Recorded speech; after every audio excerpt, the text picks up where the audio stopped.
እንግዲህ እያደረ የመጣው የአብርሃም ጭንቀት ዛሬ ላይ ከባድ ለሆነ ህመም እንዲሁም ደግሞ ስትረስ ወይም ደግሞ በዲፕሬሽን ውስጥ እንዲገኝ አድርጎታል ማለት ነው። አብርሃም አሁን በከፍተኛ የጭንቀት ህመም ውስጥ እንዳለ ነገር ግን ያንን ነገር ማመን አቅቶት ነገሮችን ለመፍታት እየጣረ እንዳለ ነው እንግዲህ ከቅርብ ከሆኑ ቤተሰቦቹ የሰማነው ማለት ነው።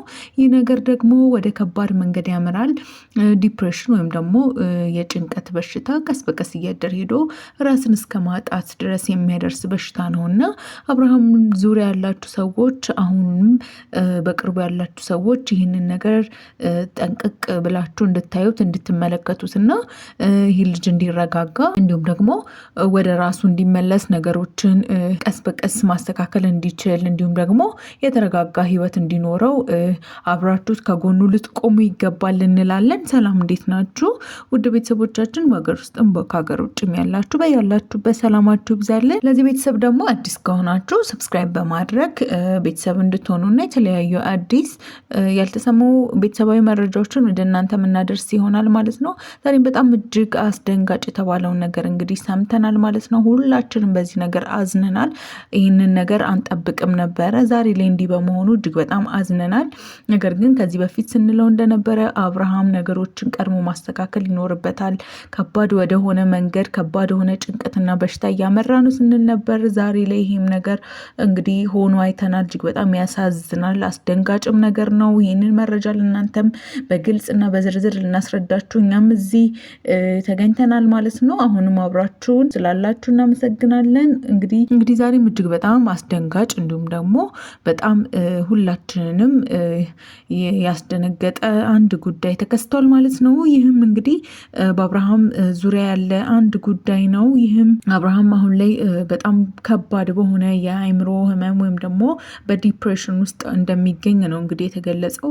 አብርሃም በብዙ ችግሮች በብዙ ዙሪያው ላይ ባሉ በቤተሰቡ እንዲሁም ደግሞ በግል ህይወቱ ዙሪያ ባሉ የተለያዩ ጭቅጭቆች፣ ንትርኮች ምክንያት ዛሬ ላይ ለደረሰበት ከባድ ህመም ዳርጎታል ማለት ነው። አሁን ላይ ይሄ ህመም እንዲሁ በቀላሉ የሚታይ ወይም ደግሞ ችላ የሚባል አይነት ህመም አይደለም። ዲፕሬሽን ማለት በጣም ራስን የሚያስጠል የማይሆን የአእምሮ ህመም ውስጥ የሚከት ትልቅ በሽታ ነው እና ይህንን ነገር በፍጥነት ታይቶ ነገሮችን ማስተካከል ካልተቻለ ከባድ ችግር ውስጥ የሚከተው ነው እና አሁንም የቅርብ ቤተሰቦቹ ይህንን ነገር ልትመለከቱ ይገባል። ከዛ ውጭ ግን አብርሃምን ለዚህ ዳረጉት ተብሎ የሚታሰቡትን በጣም አብዛኛው ሰው ያዘነበትን እና የተሰማውን የተለያዩ ነገሮች አሉ። ያው እንግዲህ በብዛት ያው የአብርሃም ህይወት ያለፈው ህይወቱ ላይ የነበረውን የቀድሞ ትዳሩ ያው የፈታበት መንገድ ልጁን ጥሎ የመጣ መስሎት ስለተሰማው ከፍተኛ የህሊና ጸጸት ውስጥም እንዳለ ነው እንግዲህ የቅርብ የሆኑ ሰዎች እየገለጹ ያሉት።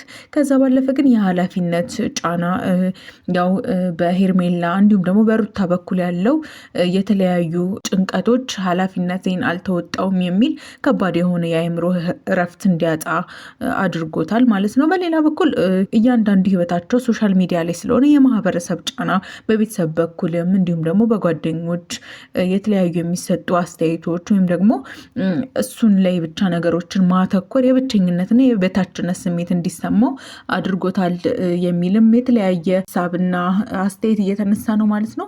ከዛ በተረፈ ያው እንግዲህ ማህበራዊ ሚዲያ ላይ የተለያዩ የህይወታችንን መንገዶች ስናጋራ ያው ሰዎች የተለያዩ ትችቶች እንዲሁም ደግሞ አስተያየቶችን ይሰጣሉ። ያ ደግሞ ከፍተኛ የሆነ ጉዳት ያመጣል። የአእምሮ ጫና እንዲሁም ደግሞ መወቀሱ፣ እሱም ብቻ ስሙን እያነሱ ለተለያየ ነገር ሲናገሩት ያ ነገር ከባድ የሆነ አእምሮዊ ጉዳት አድርሶበታልም እየተባለ ነው። ስለዚህ አሁን ላይ እያደረገ ያለውን ነገር በማስተካከል ቀጣይ ህይወቱን ማስተካከል ይችላል። ወደ ራሱ መለስ ብሎ ከማህበራዊ ሚዲያ ራሱን አርቆ ያው ለተወሰነ ጊዜ ራሱን ማዳመጥ፣ ለራሱ የሆነ ጊዜ መስጠት አለበት። ያው ከተለያዩ ከጓደኛም ከቤተሰብም ራቅ ብሎ ራስን ወደ ማዳመጥ እንዲሁም ደግሞ መንፈሳዊ ህይወቱ ላይ ማተኮር፣ ወደ አቅራቢያው ባለ መንፈሳዊ ቦታ ሄዶ ራሱን ማረጋጋት እንዲሁም ደግሞ ከሩታም ሆነ ከተለያዩ ከሄርሜላም ከሁሉም ሰው ራቆ ራሱን ብቻ እንዲያዳምጥ መደረግ አለበት።